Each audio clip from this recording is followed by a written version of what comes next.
Nakararamdam ka ng madalas na pagkapagod, baka indikasyon na yan ng kung madalas ka nakararamdam ng pagod kahit wala ka namang ginagawa, baka may sign ka na ng diabetes. Yan po yung aking nararamdaman noon na hindi po pa alam na meron akong diabetes at mataas na ang aking blood sugar. Kapag po pala mataas na ang blood sugar natin at meron tayong diabetic, yan po ang madalas na sintomas o sign na tayo ay mayroon ito, yung madaling mapagod kahit nakakapiranggot, kakaunti lang yung ating pagkilos. At madalas ay nanghihina. Kapag ka po tayo ay gumagalaw, tapos may ginagawa tayo, pakiramdam natin parang tayo yung pagod at nanghihina. Yun na pala po ang indikasyon o sign ng mayroong diabetes. Kaya kapag nakararamdam po kayo ng mga ganong sign, wag na po kayong mag-atubili na magpa-check up sa doktor. Magpa-test po kayo at pag sinabi ng doktor na kinakailangan nyo magpa-laboratory, magpa-laboratory po kayo para malaman po ang inyong status ng inyong kalusugan. Dahil isa po yan sa mga sign ng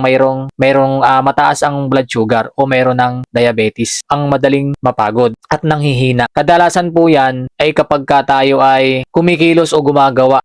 Gumagawa tayo ng bagay na sa maghapon, nararamdaman natin yan. Kasi ako nararamdaman ko yan eh. Yung may mga time na pagdating ng mga hapon, hinang-hina na ako at wala na akong parang pagod na pagod kahit na hindi naman ganun karami yung ginawa ko. Ramdam na ramdam ko yung pagod. At isa pa po doon, nararamdaman ko na hindi parati akong uhaw at nagugutom. Kahit na sabihin mong kumain ako kanina, maya-maya kakain, parang nagugutom na naman. Yan po yung mga senyales o sign ng mataas ang blood sugar, yung madalas na napapagod o nanghihina at madalas nagugutom. Kaya kung nakararanas po kayo ng mga gantong sintomas o sign, magpa-check up na po kayo sa doktor. Para nang sa ganun, malaman nyo agad kung ano ang inyong status ng inyong kalusugan at malapatan po kayo ng kung ano man ang kinakailangan na gamot base po sa doktor. At kung kayo po ay nakararanas ng ganito o may mga kamag-anak, may mga kapatid, kaibigan na nakakaranas ng ganitong sign, pwede nyo pong i-share ang ating video para